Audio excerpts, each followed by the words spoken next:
ਜੀ ਸਲਾਮਾਲੇਕਮ ਦੋਸਤੋ।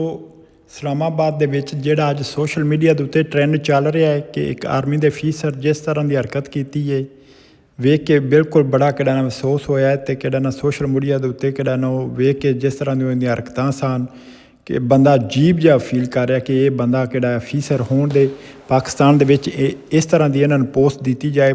ਇਸ ਬੰਦੇ ਦੀ ਕਿਹੜਾ ਨਾ ਬਰਦਾਸ਼ਤ ਵੇਖੋ ਔਰ ਇਹਦੀਆਂ ਹਰਕਤਾਂ ਵੇਖੋ ਕਿ ਇਹਨਾਂ ਨੂੰ ਅਸਾਂ ਕਿਹੜਾ ਨਾ ਆਪਣੀ ਸਿਕਿਉਰਟੀ ਦਿੱਤੀ ਹੈ। ਇਹ ਸਾਡੇ ਮੁਲਾਜ਼ਮ ਨੇ ਅਤੇ ਜਾ ਕੇ ਸਾਡੀਆਂ ਯੂਨੀਵਰਸਿਟੀਆਂ ਦੇ ਵਿੱਚ ਬੱਚਿਆਂ ਦੇ ਨਾਲ ਜਿਸ ਤਰ੍ਹਾਂ ਦੀਆਂ ਹਰਕਤਾਂ ਕਰ ਰਹੇ ਨੇ, ਇਹ ਬਿਲਕੁਲ ਕਿਹੜਾ ਨਾ ਮਸਲਨ ਗਲਤ ਹੈ ਅਤੇ ਇਹਦੇ ਜ਼ਿੰਮੇਦਾਰ ਅਸੀਂ ਹਾਂ। ਕਿਉਂਕਿ ਅਸੀਂ ਜੇ ਪਹਿਲੇ ਹੀ ਇਸ ਤਰ੍ਹਾਂ ਦੀਆਂ ਹਰਕਤਾਂ 'ਤੇ ਤਜਾਦ ਕਰਤੇ ਔਰ ਇਹਨਾਂ ਦੀ ਕਿਹੜੀ ਗਲਤ ਸੀ ਗੱਲ ਜਿਹੜੀ ਵੀ ਉਹਦੇ ਉੱਤੇ ਅਸੀਂ ਆਵਾਜ਼ ਉਠਾਉਂਦੇ ਅਤੇ ਅੱਜ ਸਾਨੂੰ ਕਿਹੜਾ ਨੇ ਇਹ ਦਿਨ ਵੇਖਣ ਨੂੰ ਨਹੀਂ ਸੀ ਲੱਭਣਾ। ਲੇਕਿਨ ਇਹਦੇ ਵਿੱਚ ਸਭ ਤੋਂ ਜ਼ਿਆਦਾ ਸਾਡੀ ਆਪਣੀਆਂ ਗਲਤੀਆਂ ਨੇ।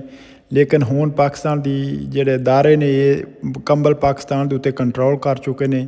ਜਿੱਥੇ ਵੀ ਕੁਝ ਹੁੰਦਾ ਹੈ, ਜਿੱਥੇ ਵੀ ਇਹ ਕੋਈ ਅਦਾਰੇ ਨਹੀਂ ਹੈ ਅਤੇ ਕਬਜ਼ਾ ਮਾਫੀਆ ਹੈ, ਵੀ ਜਿੱਥੇ ਵੀ ਕੋਈ ਅੱਛੀ ਚੀਜ਼ ਹੁੰਦੀ ਹੈ ਉਹਦੇ ਜਾ ਕੇ ਕਬਜ਼ਾ ਜਮਾ ਲੈਂਦੇ ਨੇ ਅਤੇ ਉਹਦੇ ਉੱਤੇ ਜਾ ਕੇ ਜਨਾਬ ਜੀ ਇਹਨਾਂ ਦਾ ਕੰਟਰੋਲ ਹੁੰਦਾ ਹੈ। ਇਹ ਅਦਾਰੇ ਕਿਹੜੇ ਨੇ ਅਤੇ ਪਾਕਿਸਤਾਨ ਦੇ ਉੱਤੇ ਮੁਕੰਮਲ ਇਹਨਾਂ ਪਾਕਿਸਤਾਨ ਨੂੰ ਯਰਗਮਾਲ ਬਣਾਇਆ ਹੈ।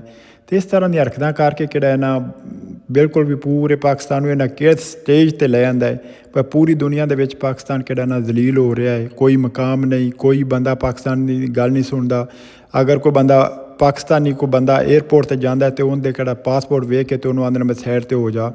ਪੂਰਾ ਕਿਹੜਾ ਨਾ ਉਹਨੂੰ ਚੈੱਕ ਕਰਨ ਦੇ ਬਹੁਤ ਜ਼ਿਆਦਾ ਕਿਹੜਾ ਨਾ ਉਹਦੇ ਨਾਲ ਕਿਹੜਾ ਨਾ ਇਸ ਤਰ੍ਹਾਂ ਦਾ ਸਲੂਕ ਕਰਨ ਦੇ ਬੰਦੇ ਨੂੰ ਸ਼ਰਮਿੰਦਗੀ ਹੁੰਦੀ ਹੈ ਕਿ ਮੈਂ ਕਿਹੜਾ ਯਾਰ ਇਹ ਕਿੱਥੇ ਆ ਗਿਆ ਮਾਨਾ, ਤਾਂ ਬਿਹਤਰ ਸੀ ਮੈਂ ਨਾ ਹੀ ਆਉਂਦਾ।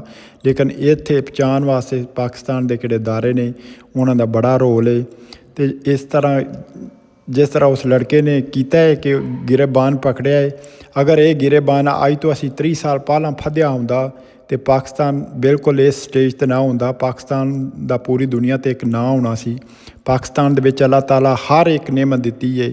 ਲੇਕਿਨ ਬਸ ਇਹ ਵੀ ਕਿ ਸਾਡੇ ਕੋਲ ਕੋਈ ਹੁਕਮਰਾਨ ਨਹੀਂ, ਸਾਡੇ ਕਿਹੜੇ ਅਦਾਰੇ ਨੇ ਉਹ ਕਬਜ਼ਾ ਮਾਫੀਆ ਨੇ ਅਤੇ ਉਹ ਜਨਾਬ ਹਰ ਇੱਕ ਚੀਜ਼ ਦੇ ਉੱਤੇ ਉਹਨਾਂ ਕਿਹੜਾ ਨਾ ਮਸਲਨ ਆਪਣਾ ਕਬਜ਼ਾ ਜਮਾਇਆ ਹੈ। ਅਗਰ ਅਸੀਂ 30 ਸਾਲ ਇਹ ਹਰਕਤ ਪਹਿਲਾਂ ਕੀਤੀ ਹੁੰਦੀ, ਇਹਨਾਂ ਜਰਨੈਲਾਂ ਦੇ ਇਹਨਾਂ ਅਫੀਸਰਾਂ ਦੇ ਅਸੀਂ ਗਿਰੇਬਾਨ ਫੱਦੇ ਹੁੰਦੇ ਇਸ ਤਰ੍ਹਾਂ ਜਿਵੇਂ ਅੱਜ ਫੱਦਿਆ ਹੈ ਇੱਕ ਦੋਸਤ ਨੇ, ਅਤੇ ਇਹ ਸਾਨੂੰ ਦਿਨ ਨਹੀਂ ਸੀ ਵੇਖਣੇ ਪੈਣੇ। ਲੇਕਿਨ ਫਿਰ ਵੀ ਉਸ ਬੰਦੇ ਦੀ ਬਹਾਦਰੀ ਹੈ ਜਿਸ ਨੇ ਕਿਹੜਾ ਨਾ ਇਹਦਾ ਗਿਰੇਬਾਨ ਫੱਦਿਆ ਹੈ ਔਰ ਉਹਨੂੰ ਦੱਸਿਆ ਵੀ ਤੂੰ ਸਾਡਾ ਕਿਹੜਾ ਮੁਲਾਜ਼ਮ ਹੈ, ਤੂੰ ਇਸ ਤਰ੍ਹਾਂ ਕਿਹੜੀ ਗੁੰਡਾਗਰਦੀ ਕਰਨਾ ਹੈ, ਇਹ ਬਿਲਕੁਲ ਕਿਹੜਾ ਨਾ ਨਹੀਂ ਹੋਣੀ ਚਾਹੀਦੀ। ਲੇਕਿਨ ਬਿਲਕੁਲ ਇਸ ਤਰ੍ਹਾਂ ਕਿਹੜਾ ਪੂਰੇ ਪਾਕਿਸਤਾਨ ਨੂੰ ਸਟੈਂਡ ਲੈਣਾ ਚਾਹੀਦਾ ਹੈ।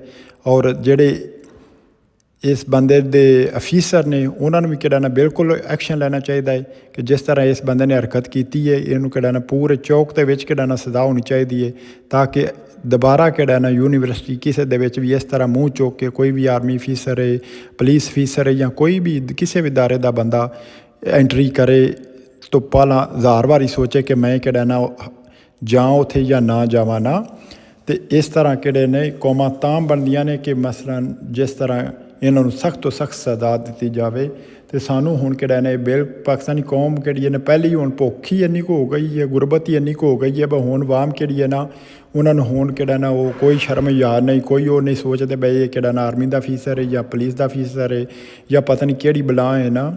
ਆਵਾਮ ਹੁਣ ਇਸ ਸਟੇਜ 'ਤੇ ਪੜ ਗਈ ਹੈ, ਬਈ ਹੁਣ ਆਵਾਮ ਆਉਂਦੀ ਹੈ ਬਈ ਮਰ ਤਾਂ ਅੱਗੇ ਹੀ ਜਾਣਾ, ਹੁਣ ਕਿਹੜਾ ਨਾ ਚਲੋ ਸਹੀ ਹੈ ਮਰੋ ਬਈ ਮਰੋ ਜਾਂ ਮਾਰੋ ਦੇ ਅਪੜ ਗਏ ਨੇ।